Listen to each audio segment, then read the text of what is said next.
भाई जो गुरु वचन पे डट गए, कट गए फंद 84 के। तब देखना फिर उस मछुआरे की तरह फिर क्या होगा। नोच नोच कर बदला लेंगे। एक समय की बात है, गुरु शिष्य चले जा रहे थे। एक मछियारा मच्छी पकड़ा था और वह गाल के पकड़ पकड़ के बाहर गिरा था और वो तड़प तड़प कर मरे थी। शिष्य बोला, गुरुदेव इस पापी आत्मा को क्या सजा मिलेगी, कैसा जन्म होगा इसका। गुरु जी बोले, बताओगे कभी समय आएगा। 3, 4, 5 वर्ष के बाद क्या देखा, एक हाथी का बच्चा उछल कूद मचा रहा था। हाथी और 2 पेड़ों के बीच में फंस गया। फंस के धक्कम धक्का होकर निकलता गया, पर खाल घड़ी छुड़ गई। बारिश के दिनों में उसके कीड़े पड़ गए और इतने पड़ गए कि वो पड़ा पड़ा चल रहा और सारे शरीर पर कीड़े चल रहे। शिष्य और गुरु जी उस रास्ते से जा रहे थे। शिष्य ने पूछा, गुरुदेव इस प्राणी ने कौन से दिन में ऐसा पाप किया जो इतना कष्ट, इतने कीड़े पड़ गए। तो बोला, बेटा अब सुन ले उत्तर उस मछियारे का। ये मछियारा था, जितनी मछली इसने तड़पा तड़पा कर मारी, आज इसको तड़पा तड़पा कर वो कीड़े बनकर खाने लग रहे। गरीबदास जी कहते, तुमने उत्तर गया का मैल क्या, धर्मराज के तिल तिल का लेखा। बच्चों, तुमने उस दरगाह का महल नहीं देखा। कौन सी दरगाह? परमात्मा की दरगाह, परमात्मा का दरबार, गुरु जी का दरबार। तुमने उस दरगाह का महल नहीं देखा, धर्मराज के तिल तिल का लेखा। परमात्मा तिल तिल का हिसाब लेगा, तिल तिल का। तोड़ लो आज मर्यादा, कर लो राजनीति, मना लो गुरु जी का बोध दिवस, मना लो गुरु जी का जन्म दिवस, बना लो उस नकली कबीर का कबीर प्रकट दिवस। खाओ लड्डू जलेबी बर्फी, तोड़ो मर्यादा, करो राजनीति, बनाओ स्टेडियम, बैठो आरक्षणों में, करो गुंडों की सीबीआई जांच, बनाओ धर्मशाला, निकालो भक्तों को गालियां, मारपीट करो भक्तों के साथ में, साथ संगतियां रुकवाओ।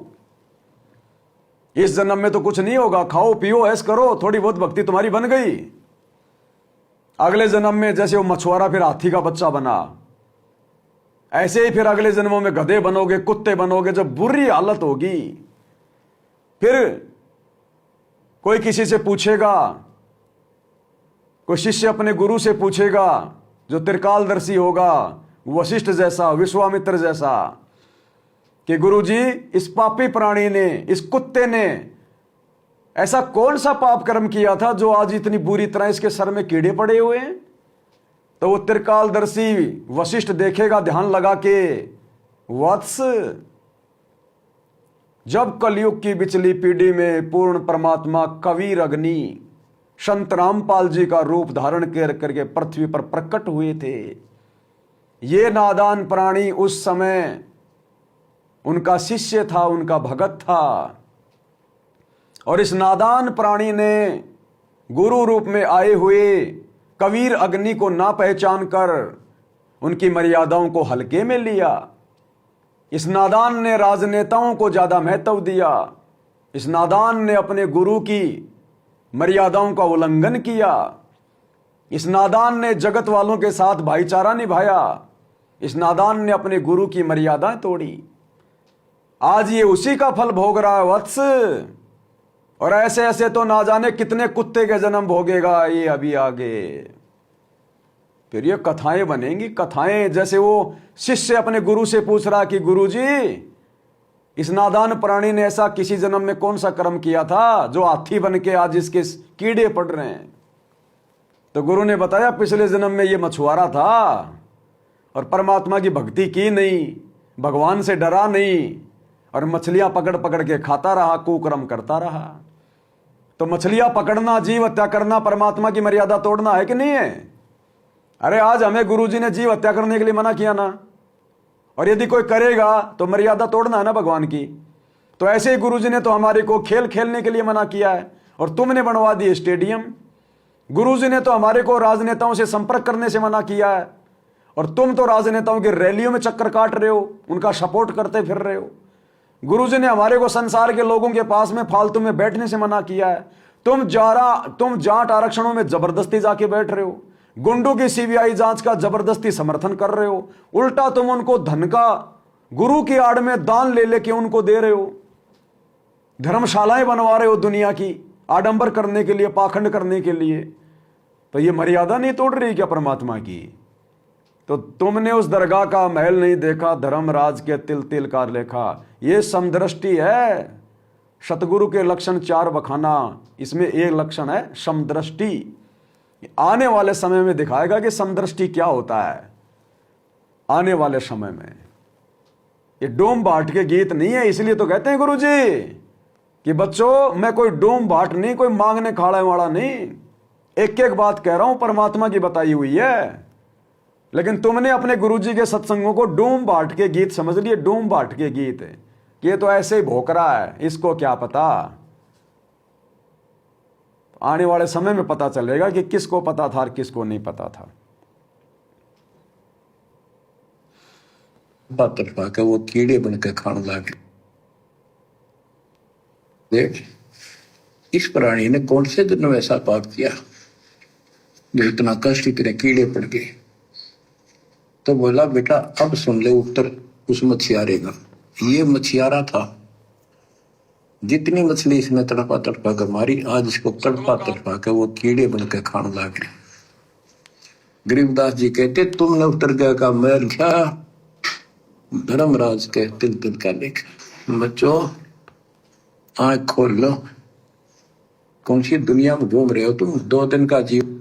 ये कथा सुनाकर गुरुजी क्या कह रहे हैं अपने भक्तों को, आश्रम वालों को? क्योंकि अंतर्यामी है, हिसार जेल में बैठ के सब देख रहा है इन्होंने कितनी मर्यादा तोड़ रखी है, कितना कुकर्म कर रखा है, और आने वाले समय में इनके साथ भी यही बनेगी। तो क्या कह रहे हैं गुरुदेव? धर्मराज के तिल तिल का लेख। बच्चों, आंख खोल लो, कौन सी दुनिया में घूम रहे हो तुम। 2 दिन का जीवन है, कल मृत्यु हो जाएगी। धक्के खाते आंडोगे, राज पाट महल कोठी, कोई गिरना चाहता है। तो बच्चों, तत्व भेद कोई ना कह रहे। ये राज और ये पाट और ये कोठी कोई साथ नहीं चलेगी। सतगुरु संकेत करता है। राजपाट से गुरुजी का मतलब है तो तुम 2 कोड़ी के राजनेताओं के पीछे हांड रहे हो ना, ये कल को तुम्हारा साथ नहीं देंगे। ये काल के जाल से ये राजनेता नहीं बचाएंगे दिन की। आज तुम रैलियों में घूम रहे हो। ये राज, ये पाठ, ये कोठी। कोठी यानी इस भक्ति के समय में जो तुमने इन आश्रमों को बना बना के, ये कोठियां बना बना के तुमने जो भक्तों को मजदूर बना दिया, भक्तों का अनमोल समय और श्वासें जो तुमने बर्बाद जो कर दी हैं, ये राज, ये पाठ और ये कोठी ये साथ नहीं चलेगी। वहां तो भक्ति की कीमत है, आश्रमों की कीमत नहीं है। भगवान यहां कोई ये पत्थर के आश्रम बनवाने के लिए भगत को नहीं भेजता। जब घर घर आश्रम बना दिए भगवान ने। अरे तुम आश्रम बना रहे हो आज गुरुजी की गैर हाजिरी में। तुम क्या शमशान घाट में रहते हो? तुम्हारा घर नहीं है क्या? अरे तुम कहीं रोड पे रहते हो क्या? कहीं तुम किसी फुटपाथ पे सोते हो क्या? तुम्हारे पास घर नहीं है क्या जो तुम आश्रम बना के भक्ति करोगे? फिर बाकी दिन क्या करते हो? फिर अगर आश्रम में भक्ति होती है तो बाकी दिन क्या करते हो? फिर हमेशा तो तुम आश्रम में रहते नहीं, तो बाकी दिन फिर तुम भक्ति नहीं करते। तो गुरुदेव कह रहे हैं बच्चों, ये राज और ये पाठ है, यानी ये राजनेताओं की जो तुम चापलूसियां कर रहे हो ना, राजनीति कर रहे हो, और ये कोठी यानी आश्रम, सतगुरु संकेत ही करेगा। शब्द सैन सतगुरु की पहचान है, पावे अटल सुहाग रे। जो गुरु बचन पे डट गे, कट गे फंद 84 के, कट गे फंद 84 के, कट गे फंद 84 के।